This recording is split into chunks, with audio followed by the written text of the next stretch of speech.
Tellement vous êtes fatigué, pourtant, vous n'êtes même pas parvenu à terminer tout ce que vous aviez planifié.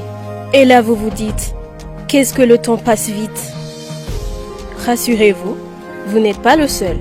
Des fois, il nous paraît que les 24 heures ne suffisent plus.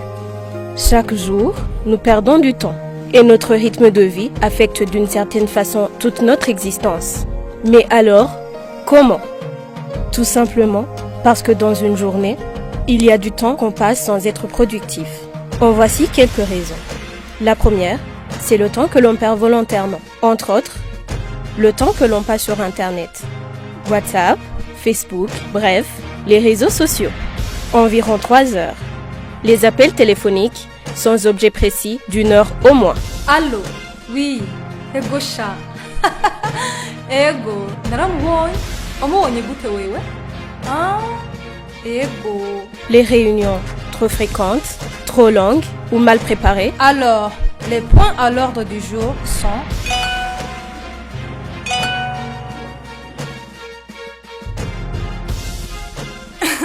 Yo, aka kavideo bandungikiye. Turabe. Bon, reka ndakabarungikira.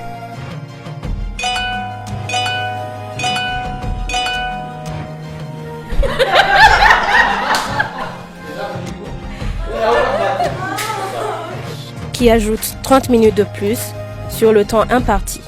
Les conversations entre amis ou collègues qui s'éternisent d'environ 30 minutes, passer du temps dans un bar ou à s'amuser, 2 heures ou plus. Yongera.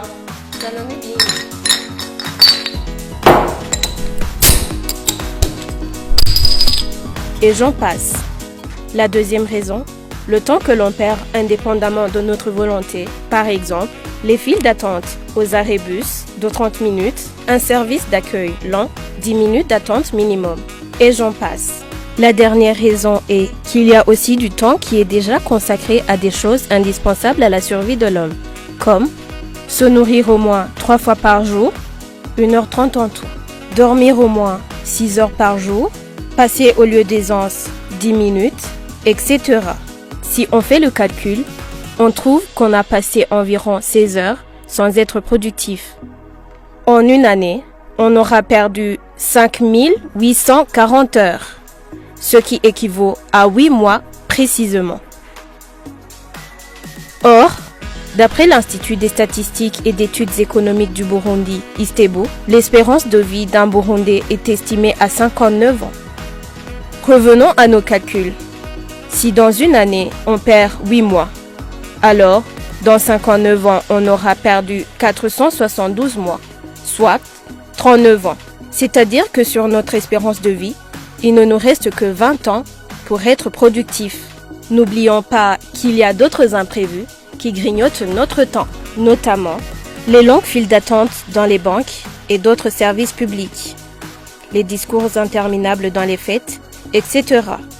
Et on peut se retrouver avec seulement 10 ans de productivité ou même moins. Le temps est une ressource très précieuse. Il s'écoule inexorablement et on ne peut ni l'arrêter ni le rattraper. Alors, pourquoi ne pas en faire bon usage ?